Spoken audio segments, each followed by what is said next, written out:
మనకి ఏదైతే వసతి ఐశ్వర్యము ఇవ్వబడిందో ఇదంతా భగవంతుని, అంటే నాది కాదు, ఇది మొత్తము భగవంతుని అనేటువంటి మానసిక స్థితిని పొందినప్పుడు ఆటోమేటిక్ గా మనము భగవంతుని యొక్క భక్తిలో మాత్రమే కర్మ చేస్తాం అనమాట. కేవలం దేహ అవసరాల కోసం, దేహ తృప్తి కోసం కర్మ చేయకూడదు. ఎందుకంటే దేహ అవసరానికి కూడా మనము భగవంతుని సేవగా భావించి మనం కర్మ చేయవలసిన అవశ్యం ఉన్నది. దేహ తృప్తి కన్నా కూడా దేహములో భగవానుడు ఉన్నాడు కాబట్టి ఆయనకు మనము తృప్తి కలిగించవలసినటువంటి అవసరం ఉన్నది అనేటువంటి జ్ఞానంతో దేహమును సేవించడం అనేది కూడా పరిమితమై ఉండాలి. కృష్ణ భక్తి భావనలో వారు మాత్రం ఎటువంటి స్వార్థం లేకుండా కేవలము శ్రీకృష్ణ ప్రీత్యర్థమే కర్మ ఆచరిస్తారంటే తనకు తాను సేవించుకున్నా కూడా దానిలో భగవత్ చింతన కలిగి ఉండి భగవంతుని సేవకై ఈ శరీరం ఉపయోగపడాలి అనేటువంటి అంతిమమైనటువంటి అత్యుత్తమమైనటువంటి లక్ష్యంతో కర్మను ఆచరించడమే ఒక ముఖ్యమైనటువంటి కృష్ణ భక్తి భావన కర్మ అనమాట. అందుకని కృష్ణ భక్తి పరాయణుడు ఎప్పుడు కూడా తన ప్రీతి కోసం ఎటువంటి కోరికను కలిగి ఉండడం అనమాట. ఏది ఆలోచించినా యత్కరోషి యదస్నాసి యజ్జుహోషి దదాసి తపస్యసి కౌంతేయ, ఎప్పుడు కూడా అది భగవంతునికి అర్పించాలి అనేటువంటి ఉన్నతమైనటువంటి చింతనతోనే ఉంటారు అని శిలా ప్రభుపాదుల వారు మనకి భాష్యంలో ఈ రెండు ముఖ్యాంశములు అష్టాంగ యోగ పద్ధతి, కృష్ణ భక్తి భావన కర్మ చెప్పుకుంటూ పూర్ణమైనటువంటి సన్యాసి లేదా యోగి గురించి ప్రస్తావిస్తారనమాట. ఏమనంటే శ్రీకృష్ణ భగవానుని ప్రీతే తన ఆధ్యాత్మిక జయముని ఎవరైతే భావిస్తారో అటువంటి భక్తుడు ఎవరైతే ఉన్నారో అతడు పూర్ణమైనటువంటి సన్యాసి లేదా యోగి. ఎందుకంటే తనకంటూ ఏమీ లేకుండా కేవలం కృష్ణ ప్రీతి కొరకు మాత్రమే సర్వము ఆచరించేటువంటి వారు ఎవరైతే ఉంటారో వారు ఉత్తమమైనటువంటి భక్తులు, యోగులు, సన్యాసులు అనేటువంటి విషయాన్ని ఇక్కడ స్పష్టం చేస్తున్నారు శిలా ప్రభుపాద. తన తృప్తి కోసం కాకుండా శ్రీకృష్ణ ప్రీత్యర్థం కర్మ చేసేటువంటి జీవుడే అసలైనటువంటి సన్యాసి అని చాలా స్పష్టంగా మనకి అక్కడ భగవానుడు శ్లోకంలో ఏదైతే చెప్పారో దాన్ని మరింత మనకు అర్థమయ్యే రీతిలో చెప్పేటువంటి ప్రయత్నం చేశారు శిలా ప్రభుపాద. సన్యాసులు కొన్నిసార్లు తమని తాము భౌతిక కర్మల నుంచి ముక్తిని పొందేవారుగా భావించి హోమ యజ్ఞాలను విరమిస్తారు. అదే విషయాన్ని ఇక్కడ ప్రస్తావిస్తామంటే కేవలము భౌతిక భావనకు మాత్రమే పరిమితమై ఉండి సన్యసించినటువంటి వ్యక్తులు ఎవరైతే ఉన్నారో నేను ఈ భౌతికమైనటువంటి వాటిని అన్నిటినీ అతీతుడిని, అందుకని నేను హోమం చేయక్కర్లేదు, యజ్ఞం చేయక్కర్లేదు అనేటువంటిది ఎవరైతే చెప్తారో అటువంటి అంటే వాళ్ళకి అట్లా చెప్తున్నారంటే ఇంకా వారికి భౌతిక స్పృహ ఉన్నదని అర్థం కదా. కానీ అటువంటి వారికన్నా కూడా ఇవన్నీ ఆచరిస్తూ ఇవన్నీ కూడా భగవంతుని ప్రీత్యర్థమై ఆచరిస్తాను అనేటువంటి వాళ్ళు ఎవరైతే ఉన్నారో వాళ్ళే ఉత్తమమైనటువంటి సన్యాసులు, యోగులు, భక్తులు అని భగవానుడు స్పష్టం చేశారనమాట. ఎందుకంటే ఈ కేవలం యజ్ఞమును హోమముని భౌతికమైనటువంటి వైదిక కర్మకాండని వదిలేసి మేము సన్యాసులని చెప్పుకునేటువంటి వాళ్ళ యొక్క ముఖ్యోద్దేశం ఏంటంటే వాళ్ళ అంతిమ లక్ష్యం నిరాకారమైనటువంటి పరబ్రహ్మంలో లీనమవటమే. ఇది స్వార్థ చింతన. శిలా ప్రభుపాదులు అంటే ఎవరైతే నేను భగవంతునిలో లీనమవటం ద్వారా భగవంతుడు ఎటువంటి సేవలనైతే పొందుతున్నాడో నేను కూడా పొందాలి అనేటువంటి స్వార్థ చింతన మాత్రమే ఇటువంటి ఆలోచనకి కారణమవుతుంది. ఎప్పుడైతే నేను భగవంతుని నిత్య సేవకుడును. హరే కృష్ణ, హరే కృష్ణ. యశ్మతాజీ అనమాట చెప్పారా? ఓకే. పరబ్రహ్మలో లీనమవటం అంటే స్వార్థం అని శిలా ప్రభుపాద చాలా సందర్భాల్లో మనకి స్పష్టం చేశారు. ఎందుకంటే భగవంతునితో ఐక్యం అవ్వటం అనేటువంటి ఆలోచన ఏదైతే ఉన్నదో అది పూర్తిగా స్వార్థ చింతన తప్ప వేరే కాదు. అంటే భగవంతుని లాగా తాను సేవలు పొందాలి అనేటువంటి స్వార్థం అనమాట. అలా కాకుండా తాను ఎప్పుడు కూడా భగవంతుని సేవకుడను, ఊర్ధ్వలోకం తను భగవంతుని సేవించట కొరకే తనకి జీవితము గాని ఈ యొక్క ఆత్మ యొక్క సృష్టి గాని జరిగింది అనేటువంటి ఉత్తమమైనటువంటి ఆలోచన ఉన్నటువంటి భక్తుడు ఎప్పుడూ కూడా అటువంటి ఆలోచన చేయరనమాట. అందుకని సాయుజ్య ముక్తి అంటే భగవంతునికి దగ్గరగా ఉండాలనేటువంటి ముక్తి భావన ఏదైతే ఉందో అది విషయవాంఛ కన్నా గొప్పదైన స్వార్థం లేనటువంటిది కాదు. ఇది భగవంతునిలో కలిసిపోవాలనేటువంటి వాంఛ ఏదైతే ఉన్నదో అది స్వార్థముతో కూడినటువంటిది అనమాట. విషయ కర్మల నుంచి విరమణ పొంది అర్ధ నిమీలిత నేత్రాలతో యోగాభ్యాసం చేసే యోగి సైతం కొంత స్వీయ లాభం కలిగి ఉంటాడు. అంటే కేవలం తాను ఏదో తపస్సు చేస్తున్నాను లేదా ధ్యానము చేస్తున్నానని ప్రకటించుకోవాలనేటువంటి భావన ఉన్నటువంటి ఎవరైతే ఉన్నారో వాళ్ళు ఇటువంటి యోగాభ్యాసాన్ని చేస్తూ ఉంటారు అనమాట. ఇది కూడా స్వార్థ చింతని, స్వీయ లాభం కొరకు మాత్రమే చేస్తున్నారని భగవానుడు ఏదైతే విషయాన్ని మనకు ఆ శ్లోకంలో చెప్పారో దానిని మరింత లోతుగా శిలా ప్రభుపాద మనకు విశ్లేషించి వివరించేటువంటి ప్రయత్నం చేస్తున్నారు. సందర్భంగా శిలా ప్రభుపాద శ్రీ చైతన్య మహాప్రభు సన్యాసానికి ప్రతిరూపం అనే విషయాన్ని ఇక్కడ చెప్తూ చైతన్య మహాప్రభు ఇచ్చినటువంటి ఒక శ్లోకాన్ని మనకు తెలియజేస్తారు. నధనం నజనం నసుందరీం కవితం వా జగదీశ కామయే మమ జన్మని జన్మనీశ్వరే భావతాత్ భక్తి రహితుకి త్వయి. హే భగవాన్, ధనమును కూడబెట్టాలని కానీ సుందరమైన స్త్రీలతో ఆనందించాలని కానీ లేక శిష్యులు పలువురు కావాలని కానీ నేను కోరుకోను. ప్రతి జన్మలో నీ భక్తి అనేటువంటి నిర్హేతుక కరుణని నేను కోరుకుంటున్నాను. ఇప్పుడు కూడా భగవద్భక్తులు అనేటువంటి వాళ్ళు, సన్యాసాశ్రమంలో ఉన్నటువంటి వాళ్ళు, యోగులు నిరంతరము కోరుకునేటువంటి ఏంటంటే భగవంతుని సేవ. అది మళ్ళా జన్మ వచ్చినా పర్వాలేదు, కానీ నీ భక్తియుత సేవ మాత్రమే మాకు కావాలి. నీ భక్తియుత సేవ ఉండేటైతే మాకు మరుజన్మ వచ్చినా మాకు అభ్యంతరం ఏమీ లేదు, దాన్ని ఎంతో ప్రేమతో స్వీకరిస్తామని మహానుభావులందరూ కూడా మనకి స్పష్టం చేస్తారు అనేక సందర్భాలలో అన్నమాట. సో ఇక్కడ ఆ శ్లోకాన్ని అలా చెప్పుకుంటూ తర్వాత మనము నెక్స్ట్ శ్లోకంలోకి ప్రయాణం చేద్దాం. 6:2లోకి.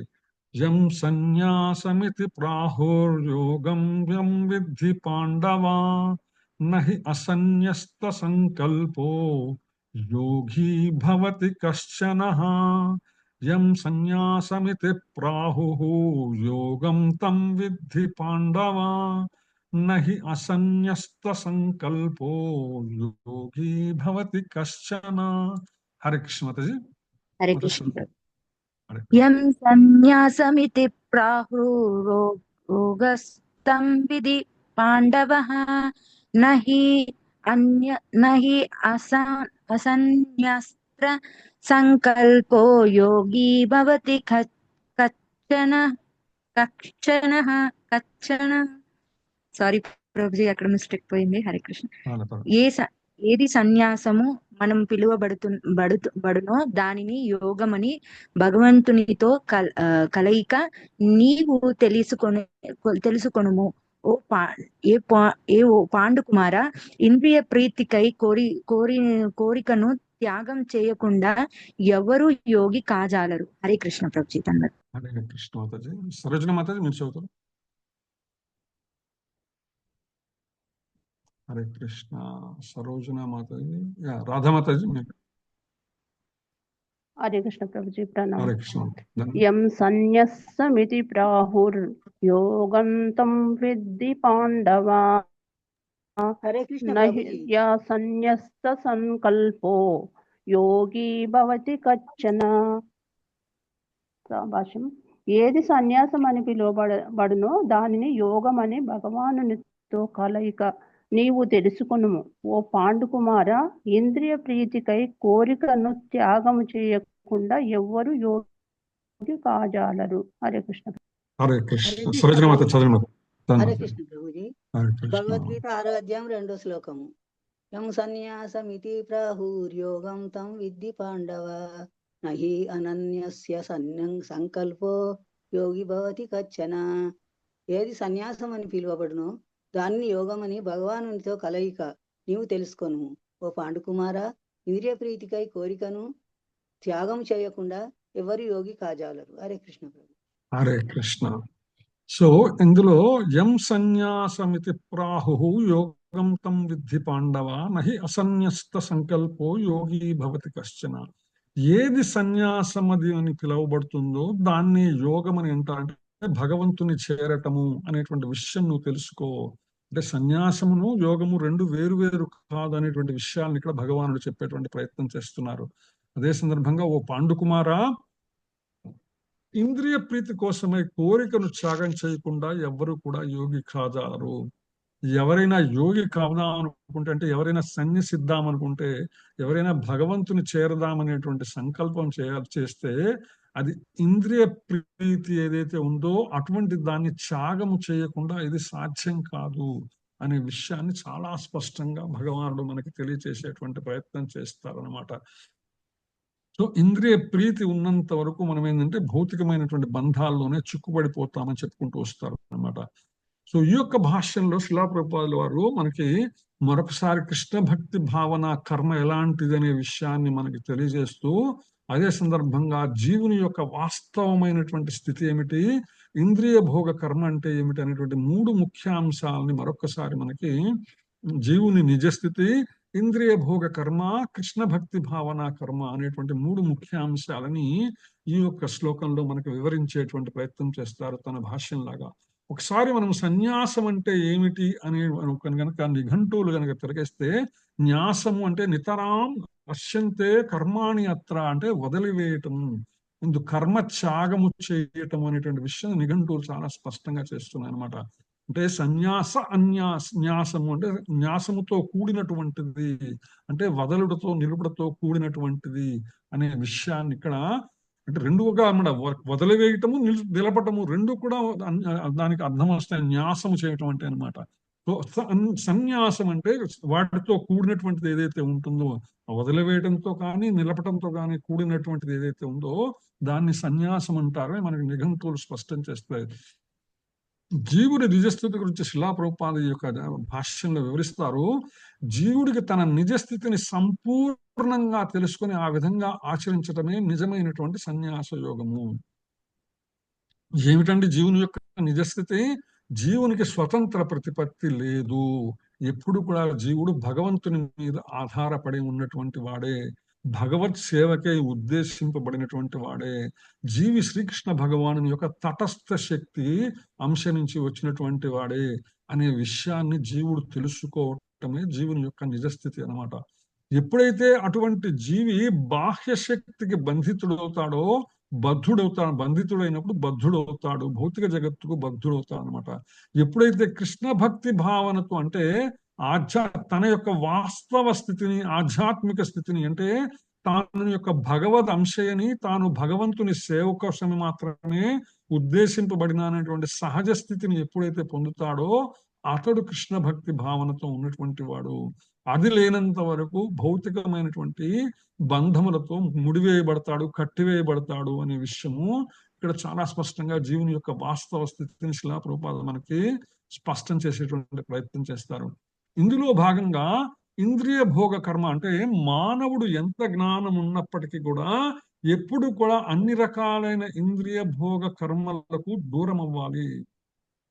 ఇంద్రియ భోగం అంటే కేవలము తన ఇంద్రియములకు మాత్రమే తృప్తి కలిగించేటువంటిది, తాను అనుభవించాలనేటువంటి కర్మ ఏదైతే ఉందో దాని నుంచి దూరం అవ్వాలి. భౌతిక ఆసక్తి నుంచి ఇంద్రియాలను నియమించే యోగులు ఎవరైతే ఉన్నారో ఇది అభ్యాసం చేస్తారని శిలా ప్రభుపాద భాష్యంలో చెప్తున్నారు. అంతేకాకుండా కృష్ణ భక్తి భావన ఎవరికైతే ఉంటుందో వారు కృష్ణ సేవకు ఇతరైనటువంటి కర్మలలో ఇంద్రియాలను నియమించేటువంటి అవకాశం లేదు. ఎప్పుడు కూడా కృష్ణ భక్తి భావనలో ఉన్నటువంటి వ్యక్తి, కృష్ణ సేవలో ఉన్నటువంటి వ్యక్తి తన ఇంద్రియములన్నిటినీ కూడా కృష్ణ ప్రీతికి, శ్రీకృష్ణ భగవానుని సేవించడానికి ఆయన తృప్తి కొరకు మాత్రమే ఉపయోగిస్తారని చెప్తూ ఆ యొక్క కృష్ణ భక్తి భావన కర్మ ఎలా ఉంటుంది అనే విషయాన్ని శిలా ప్రభుపాద మనకి భాష్యంలో వివరించేటువంటి ప్రయత్నం చేస్తారు. 3వ అంశంగా కృష్ణ భక్తుడు ఒకే సమయంలో సన్యాసి మరియు యోగి అంటాడంటే, ఎప్పుడైతే మనం సంపూర్ణముగా శ్రీకృష్ణ భక్తి భావనలో నెలకొని ఉంటామో అది ఆటోమేటిక్ గా సన్యాసం మరియు యోగ మార్గముతో సమానమైనటువంటిది. దానికి వేరు వీటికి పెద్ద తేడా ఏమీ లేదు. కేవలం కాషాయ గుడ్డలు కట్టుకుంటేనే సన్యాసం అని కాదు. కృష్ణ ప్రీతి కర్మాచరణ కూడా సన్యాసంగానే పరిగణించబడుతుందనే విషయం ఇక్కడ స్పష్టమవుతుంది అనమాట. ఏదైతే జ్ఞానయోగ విధానాలలో తెలిపినటువంటి జ్ఞానము, ఇంద్రియ నిగ్రహం యొక్క ప్రయోజనం ఏదైతే ఉందో అది కృష్ణ భక్తి భావనలో అప్రయత్నంగా మనకు కలుగుతుంది. అంటే జ్ఞాన మార్గాన్ని అనుసరించి తెలుసుకునేటువంటి విషయాలను కానీ, లేదా అష్టాంగ యోగ విధానముల ద్వారా తెలిపినటువంటి జ్ఞానము, ఇంద్రియము యొక్క నిగ్రహం యొక్క ప్రయోజనం కానీ, ఈ కేవలము కృష్ణ భక్తి భావనలో కృష్ణ ప్రీతిగా కర్మాచరణ చేయటంలో అప్రయత్నంగా మనకు తెలియకుండానే మనం పొందగలుగుతాము. మనము ఆ మార్గములో ముందుకు వెళ్ళగలుగుతాము. అనే విషయాన్ని శిలాప్రభుపాద మనకి ఇక్కడ స్పష్టం చేస్తాను అనమాట. ఎప్పుడైతే మానవుడు స్వార్థంతో కూడినటువంటి కర్మలను విడలేకపోతాడో అటువంటి సందర్భంలో ఎంత జ్ఞానము ఎంత యోగము అభ్యసించినా కూడా అది ఎప్పటికీ కూడా పురోగతి చెందని పరిస్థితి ఉంటుంది. ఎప్పుడైతే స్వార్థపూరిత చింతన, తనకు తాను సేవించుకోవాలి, తన కోసం తన వారి కోసం మాత్రమే సేవ చేయాలి అనేటువంటి ఆలోచనని ఎప్పుడైతే విడిచిపెట్టి శ్రీకృష్ణ భగవానుని ప్రీతికి మాత్రమే సిద్ధమవుతాడో ఆయన తన కర్మాచరణకి, అది జీవుని యొక్క ముఖ్య లక్షణం. ఇది జీవుని యొక్క సహజ లక్షణం. జీవుడు ఎందుకు ఉద్దేశించబడినాడు అంటే భగవత్ ప్రీతికై భగవంతుని సేవించడం కోసం మాత్రమే జీవుని యొక్క సహజ లక్షణం అన్నమాట. అందుకని కృష్ణ భక్తి భావన ఎటువంటి స్వీయ తనకు తానుగా ఆనందాన్ని కావాలని కోరుకోదు. కేవలం శ్రీకృష్ణునికి ఏది ఆనందం కలిగిస్తుందో అది మాత్రమే కోరుకుంటుంది అనమాట. ఇది కృష్ణ భక్తి భావనలో చేసేటువంటి కర్మాచరణ. ఎందుకంటే కర్మ చేయకుండా ఎవ్వరు కూడా ఉండలేరు. శ్రీకృష్ణ భగవానుని గురించిన జ్ఞానం లేని వారు స్వీయ తృప్తికే కర్మ ఆచరిస్తారు.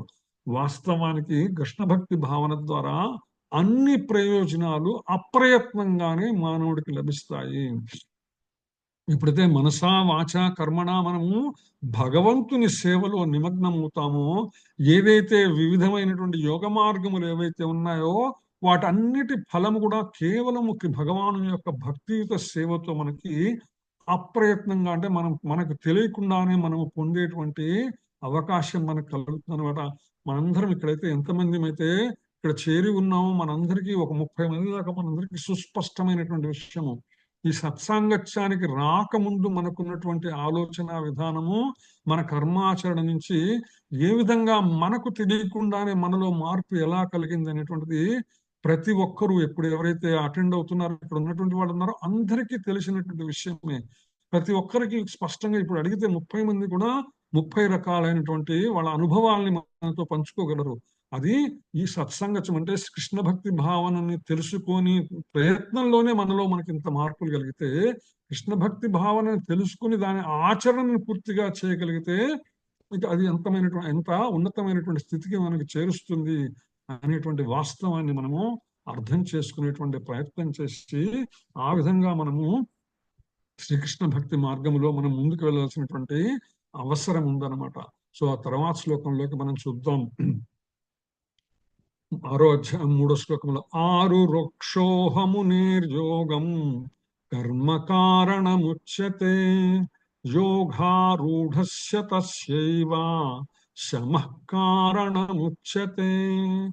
ఆరు వృక్షోహమునిర్యోగం కర్మ కారణముచ్యతే యోగారూఢస్య తస్యైవ శమః కారణముచ్యతే. హరే కృష్ణ మాతాజీ. హరే కృష్ణ ప్రభు. ఆరు రోక్షో మునిర్యోగం కర్మ కారణముచ్యతే యోగారూఢస్య తస్యైవ శమఃకరుణముచ్యతే. అష్టాంగ యోగ పద్ధతి అందు ఆరంభ స్థితిలో ఉన్న యోగిని కర్మాచరణ సాధనం చెప్పబడింది. యోగం నందు స్థితిని పొందిన వానికి భౌతిక కర్మ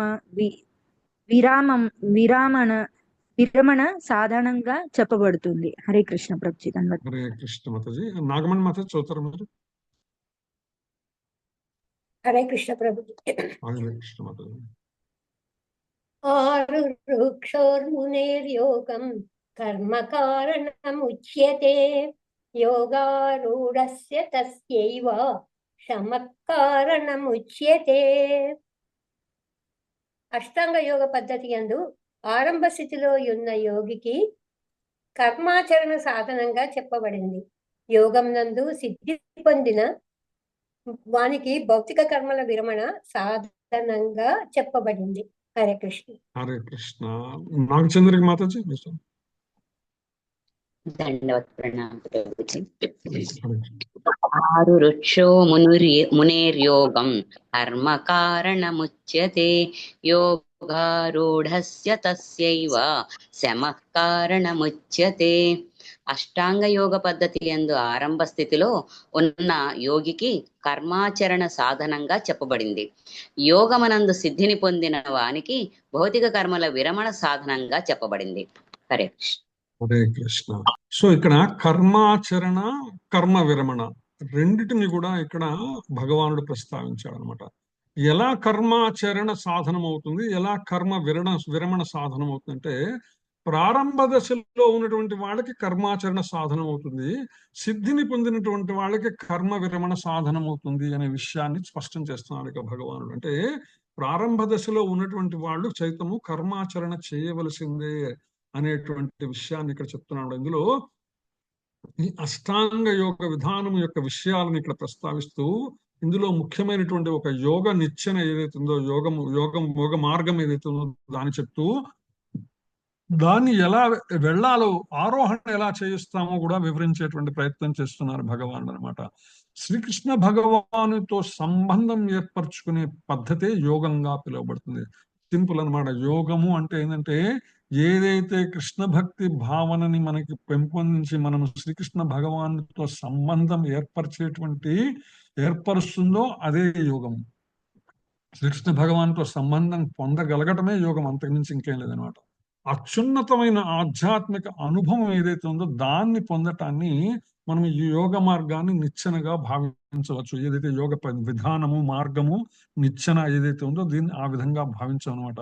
ఎందుకంటే జీవుని యొక్క అత్యంత హీన స్థితి నుంచి మొదలై, అంటే కంప్లీట్ గా భగవత్ సంబంధమైనటువంటి జ్ఞానము లేని స్థితి నుంచి మొదలై పూర్తిగా ఆత్మానుభవ స్థితి వరకు మనల్ని చేర్చగలిగేటి ఏదైతే ఉందో, ఇది నెమ్మదిగా మనం మెట్లెక్కుతూ ఆ విధంగా పైకి చేరటమే కదా.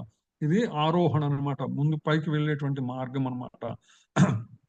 ఈ సందర్భంలో ఏంటంటే, ఏదైతే మనం మెట్లు ఎక్కుతూ ఉంటామో ఈ ఆరోహణ అనుసరించి ఆ నిచ్చెన యొక్క వివిధ అంచెలను వివిధ యొక్క ఆ స్థానాలను వివిధమైనటువంటి పేర్లతో పిలుస్తూ ఉంటారు ఈ ఆరోహణ క్రమంలో. అంటే మొదటి నుంచి ఏమీ తెలియని స్థితి నుంచి ఆత్మానుభవ స్థితికి వెళ్ళటం అనేటువంటి ప్రయత్నం ఏదైతే ఉందో, ఈ మార్గంలో మనము చేరేటువంటి ఒక్కొక్క దశను ఒక్కొక్క పేరుతో పిలవటం జరుగుతుంది అనమాట.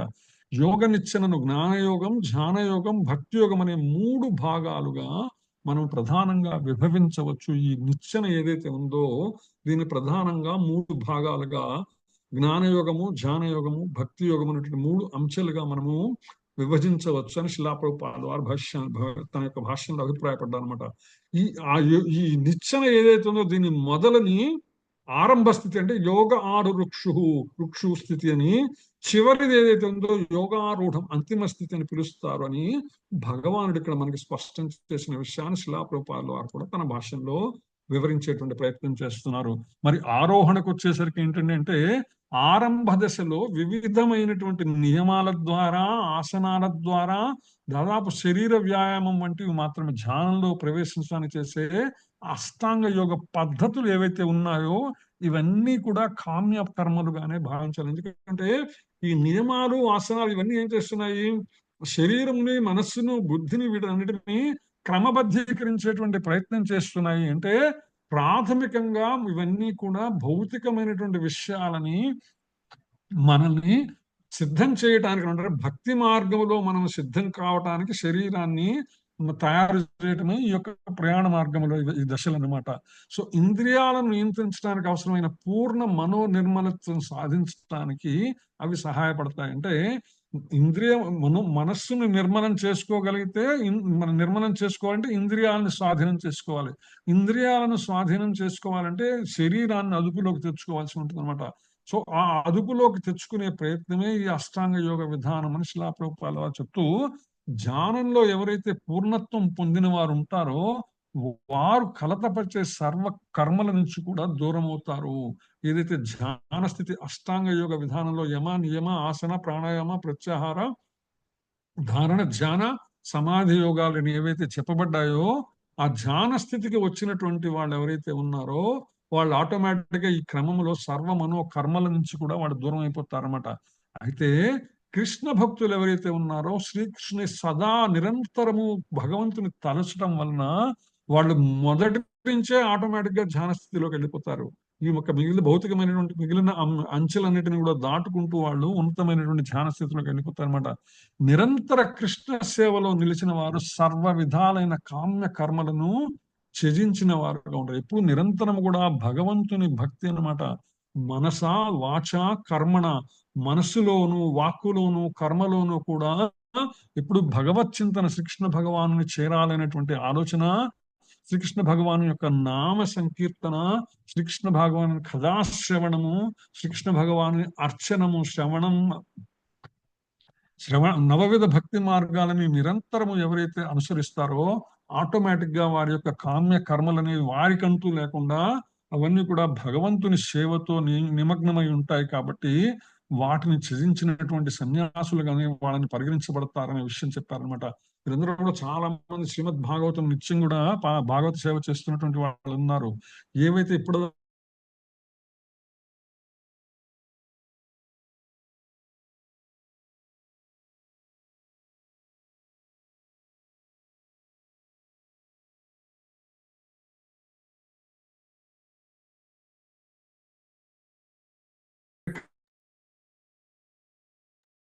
హరే కృష్ణ ప్రభు. ప్రభుజీ మీ వాయిస్ వినొస్తలేదు ప్రభుజీ. ప్రభుజీ హరే కృష్ణ ప్రభుజీ, మీ వాయిస్ వినిపించట్లేదు ప్రభుజీ.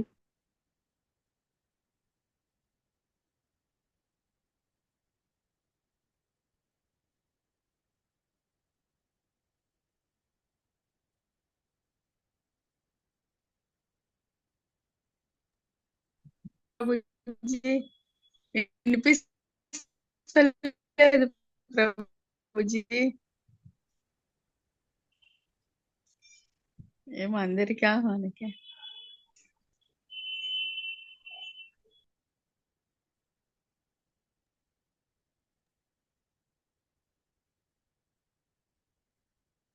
ఎక్కడ దాకా విన్నారు? మధ్యలో బ్రేక్ రాకముందు నిత్యం భాగవతం చదివే వాళ్ళు ఉన్నారు, ఈ విధంగా భాగవత సేవ చేస్తున్నారు, అక్కడి వరకే వినిపించింది ప్రభుజీ. ఓకే, ఇక్కడ ఈ స్లైడ్ లోనే ఉన్నాము.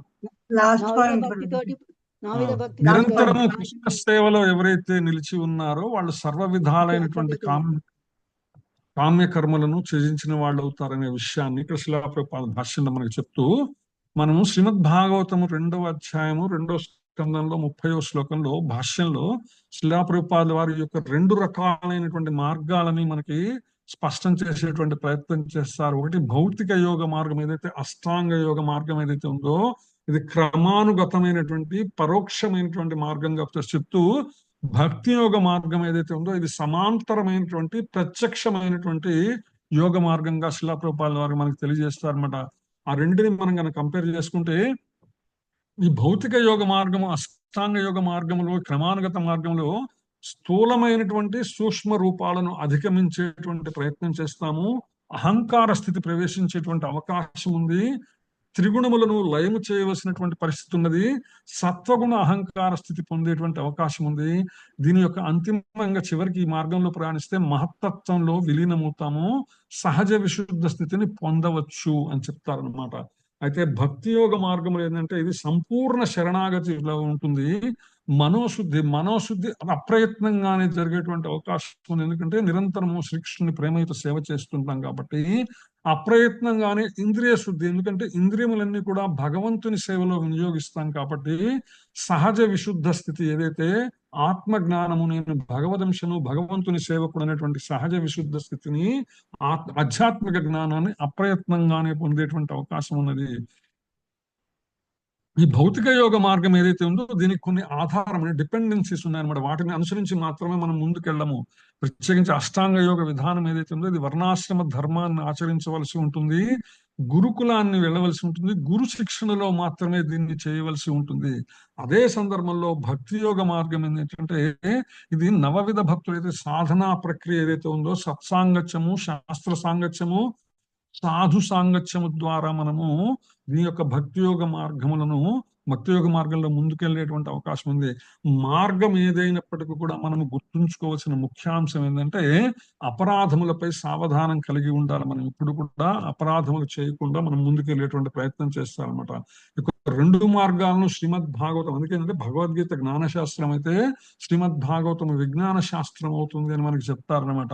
సో ఏదైతే మనం చెప్పుకున్నామో శ్రీల ప్రభుపాద వారు ఇప్పటి వరకు చెప్పినటువంటి భక్తి యోగ మార్గము, పరోక్ష మార్గము, ప్రత్యక్ష మార్గాన్ని కనుక మనం చూసుకుంటే దీన్ని మనం 5 మంచెలుగా శిలా ప్రభుపాదుల వారు కర్మ జ్ఞాన భక్తి యోగాలుగా ప్రస్తావించారు. కర్మయోగానికన్నా ముందు ఒక మెట్టు, జ్ఞానయోగానికి భక్తి యోగానికి మధ్యలో ఈ విధానం అనేటువంటిది ఏదైతే ఉన్నదో ఇది ఒక మొట్టుగా మనం చూసుకుంటే గనక ఈ యొక్క కర్మకాండ, కర్మయోగము, జ్ఞానయోగము, అష్టాంగ యోగము, భక్తి యోగము ఇది పరోక్ష మార్గంగా మనకు కనిపిస్తుంది అనమాట. ఆ విధంగా మనం శ్రీకృష్ణ భగవాన్ని చేరేటువంటి అవకాశం ఉంది. అదే సందర్భంలో భక్తి మార్గం ఏదైతే ఉందో ప్రత్యక్ష మార్గం ఉన్నట్టు నవవిధ భక్తుల ద్వారా, అంటే మనం భగవంతుని చేరడానికి మెట్ల మార్గం ద్వారా వెళ్దాం అనుకున్నామా, లిఫ్ట్ మార్గం ద్వారా వెళ్ళాలనుకుంటున్నాం అనేది మనకి స్పష్టమైపోతుంది. పరోక్ష మద్దతు అయితే మెట్లు ఎక్కుతూ ఒక్కొక్క మెట్టు ఎక్కుతూ వెళ్తూ ఉంటాము. ప్రత్యక్ష మార్గం అయితే లిఫ్ట్ లో మనం నేరుగా భగవంతుని చేరేటువంటి అవకాశం ఉన్నదని మనకి ఆచార్యుల ద్వారా, మన గురువుల ద్వారా మనకు అర్థమయ్యేటువంటి ప్రయత్నం జరుగుతుంది అనమాట. సో ఈ కర్మకాండ ఎక్కడ మొదలవుతుందంటే అర్చనతో మొదలవుతున్నమాట. అంటే 6 రకాలైనటువంటి శిల, సైకత, లోహ, దారు, చిత్త, రత్నములతో కూడినటువంటి భగవంతుని అర్చనతో కర్మకాండకు మొదలయ్యి తర్వాత కర్మయోగంలో భగవానుడి యొక్క విశ్వవ్యాపకత, నిరాకార తేజమైనటువంటి అంతర్యామి స్థితిని మనము పొందగలిగి తదనంతరము జ్ఞానయోగమైనటువంటి విభవ రూపములో భగవంతుని యొక్క వివిధ అవతారాలన్నిటినీ కూడా అర్థం చేసుకొని అవతార రహస్యములని వాటి యొక్క జ్ఞానాన్ని మనము పొందగలిగి తదనంతరము భగవంతుని యొక్క పరమాత్మ జ్ఞానం ఏదైతే వ్యూహ రూపం ఏదైతే ఉన్నదో అష్టాంగ యోగం ద్వారా మనం అర్థం చేసుకుని చివరికి భగవంతుని యొక్క పరస్థితి అయినటువంటి భక్తి యోగములో భగవంతుని యొక్క సచ్చిదానంద రూపము గోలోకము వైకుంఠమును చేరేటువంటి ప్రయత్నం చేసేటువంటి పరోక్ష మార్గం ఉన్నదనమాట. ఇక్కడ అనేక విషయాలను సమన్వయం చేస్తూ ఈ యొక్క స్లైడ్ ని నేను రూపొందించడం జరిగింది మీ కొరకు. సో ఇక్కడ కనుక మరి చూస్తే కర్మకాండ, కర్మయోగము, జ్ఞానయోగము, అష్టాంగ యోగము, భక్తి యోగం కనిపిస్తుంది. అదే సందర్భంలో భగవంతుని యొక్క వివిధ అవతారములు, అర్చావతారములు, అంతర్యామి, విభవ, వ్యూహ, పర అంటే పర, వ్యూహ, విభవ, అంతర్యామి, అర్చ అనేటువంటి విషయాలన్నింటినీ కూడా ఇక్కడ చూపించడం జరుగుతుంది. అదే సందర్భంలో అర్చన ఎలా అంతర్యామి, విభవ, వ్యూహ, పరరూపాలను ఏ విధంగా మనం అర్థం చేసుకోవాలి అనే వివరణ చెప్తూ వీటన్నిటికీ ప్రత్యక్ష పరోక్ష మార్గంలో అనేక శ్లోకములలో భగవద్గీతలో ఇచ్చినటువంటి శిలా ప్రభుపాదుల వారి భాష్యాలని ఆధారంగా చేసుకుని రూపొందించినటువంటిది అనమాట ఈ స్లైడ్ మీకోసం అని. అంటే ఇంగ్లీష్ లో ఒక సామెత ఉంది కదా, పిక్చర్ స్పీక్స్ 1000 words అని. ఒక 1000 మాటల్ని సమన్వయం చేస్తూ ఈ యొక్క స్లైడ్ ని మీకోసం రూపొందించడం జరిగింది అనమాట. హరే కృష్ణ. సో ఆ విధంగా మనం కనుక చూసుకుంటే ఇవాళ ఈ యొక్క 3వ శ్లోకంతో నేను 4:45 మధ్యలో ఏదైనా చిన్న విరామం వచ్చింది కాబట్టి తర్వాత శ్లోకాన్ని మొదలు పెడుతూ నేను ముగిస్తానన్నమాట. సో 6వ అధ్యాయం 4వ శ్లోకంలో యదా హిన ఇంద్రియార్థేషు న కర్మసు అనుషజ్యతే సర్వ సంకల్ప సన్యాసి యోగారూఢః తదోచ్యతే. యదా హిన ఇంద్రియార్థేషు న కర్మసు అనుషజ్యతే సర్వ సంకల్ప సన్యాసి యోగారూఢః తదోచ్యతే. హరే కృష్ణ. చదువు.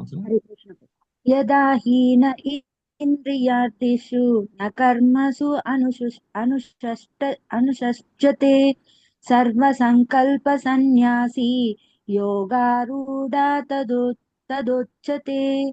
సమస్త భౌతిక కోరికలను విడిచి ఇంద్రియ ప్రీతికై పని చేయుటయే గాని కామ్య కర్మములలో నెలకొనడం కాని చేయని మనిషి యోగి అను ఉన్నతునిగా చెప్పబడును. హరే కృష్ణ. హరే కృష్ణ. హరే కృష్ణ. ఎవరైనా చదువుతారా? హ్యాండ్ రైస్ చేయండి ప్లీజ్. చదవాలి. ఇప్పటి వరకు చదవని వాళ్ళు ఎవరైనా సరే. ఓకే. హరే కృష్ణ. సుమన మాత చదవండి. హరే కృష్ణ ప్రభు. హరే కృష్ణ. సుమన మాత చదవండి. హరే కృష్ణ ప్రభుజీ. ధన్యవాదాలు. యదా హినేంద్రియార్థేషు న కర్మస్వనుషజ్యతే సర్వ సంకల్ప సన్యాసి యోగారూఢస్తదోచ్యతే. సమస్తమైన భౌతిక కోరికలను విడిచి ఇంద్రియ భోగము కొరకు వర్తించుట కాని కామ్యకర్మలలో నెలకొనుట కాని చేయని మానవుడు యోగారూఢుడుగా చెప్పబడును. హరే కృష్ణ. హరే కృష్ణ. నెక్స్ట్ ఇంకెవరన్నా? One more. ఇందిరమాత చదవండి. హరే కృష్ణ ప్రభు. ప్రణామాలు ప్రభు. యదా హీనేంద్రియార్థేషు న కర్మస్వనుషజ్యతే సర్వ సంకల్ప సన్యాసి యోగారూఢస్య దోచ్యతే. సమస్త భౌతిక కోరికలను విడిచిపెట్టి ఇంద్రియ భోగానికై పనిచేయడము గాని కామ్య కర్మలలో నెలకొనడము గాని చేయనప్పుడు మనిషి యోగంలో ఉన్నతుడైన వానిగా చెప్పబడతాడు. హరే కృష్ణ ప్రభు. హరే కృష్ణ. సమస్తమైనటువంటి భౌతిక కోరికలన్నిటినీ విడిచిపెట్టి కేవలం తమ ఇంద్రియముల కోసమే పనిచేయటం అనేటువంటిది ఏదైతే ఉన్నదో అది గాని, లేకపోతే కామ్య కర్మలలో ఈ రెండింటినీ చేయనటువంటి మనిషి ఎవరైతే ఉన్నారో అతను యోగములో ఉన్నతమైన యోగారూఢ స్థితిలో ఉన్నటువంటి, అంటే ఇంద్రియ ప్రీతి కోసం కాకుండా కామ్యకర్మ కాకుండా చేయకుండా ఎవరైతే ఉంటారంటే కేవలము తమ ఇంద్రియములను కర్మలను భగవంతుని సేవగా మాత్రమే ఆచరించేటువంటి వ్యక్తులు ఎవరైతే ఉన్నారో వారందరూ కూడా యోగములో ఉన్నటువంటి వారే, యోగారూఢ స్థితిలో ఉన్నటువంటి వారే అనే విషయాన్ని ఇక్కడ శిలా ప్రభుపాదుల వారు మన భగవానుడు తెలియజేసి పెట్టిన ప్రయత్నం చేస్తారు. ఈ సందర్భంగా భాష్యంలో శిలా ప్రభుపాదుల వారు అభక్తులు కృష్ణ భక్తులు ఏ విధంగా ఉంటారని చెప్పుకుంటూ వస్తారన్నమాట. దీని గురించి మరింత వివరణ మనము తదుపరి క్లాసులో చెప్పుకుందాము. ఇప్పటిదాకా మనము చెప్పుకునేటువంటి విషయాల్లో ఏమైనా సరే మార్పులు కానీ చేర్పులు కానీ లేదు, ఏదైనా ముఖ్యాంశములు కానీ మీరు మొదట చెప్పాను నేను, కనీసం ప్రతి ఒక్కరు కూడా ఒక ముఖ్యాంశములన్నా నోట్ చేసి పెట్టుకోండి. దాని ద్వారా అందరికీ కూడా ఉపయోగపడేటువంటి అవకాశం ఉంది. అది మనం గురుదక్షిణగా భావించవలసి ఉంటుంది, శిలా ప్రభుపాదుల వారికి ఇచ్చేటువంటి గురుదక్షిణ కానీ. సో అటువంటి ఏమైనా ప్రశ్నలు కానీ ఉన్నా కూడా, మార్పులు చేర్పులు ఏమైనా ఉన్నా సరే, ముఖ్యాంశాలు ఏమైనా ఉన్నా సరే ప్లీజ్ తెలియజేయాలి. హరే కృష్ణ. హరే కృష్ణ ప్రభుజీ. ఈరోజు కృష్ణ భక్తియుక్త సేవ కర్మ ఏదైతే ఉందో అది సన్యాసంతో సమానము అని నాకు బాగా అర్థమైంది. హరే కృష్ణ. సన్యాసం అంటే ఏం పని చేయకుండా ఉండటం అనేది కాకుండా కృష్ణ సేవ చేసే అలాంటి కర్మ కూడాను సన్యాసంతో సమానం. హరే కృష్ణ. ఎవరైతే అడుగుదాం అనుకున్నారో please raise your hand. Nagachandrika Mataji మీరు. హరే కృష్ణ. ఈ తన కోసం కుటుంబం కోసం కాకుండా కృష్ణ భక్తి భావంలో కార్యాచరణ చేయాలి, కృష్ణ ప్రీతికై కార్యాలు చేయాలి. శిష్టాష్టకంలో 4వ శ్లోకంలో చెప్పినట్లు నా ధనం నా జనం నా సుందరి కవితాంగే మమ జన్మని సరే బోధాత్ భక్తి రహైతికే త్వయం.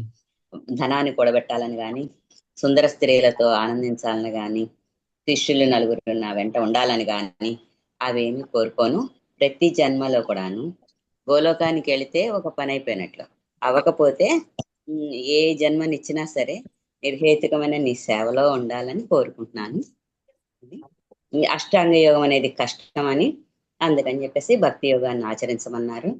ఈ కర్మయోగం, జ్ఞాన యోగం, అష్టాంగ యోగం, జ్ఞాన యోగం ఇవన్నీ మనం భక్తి యోగానికి సోపానాలు.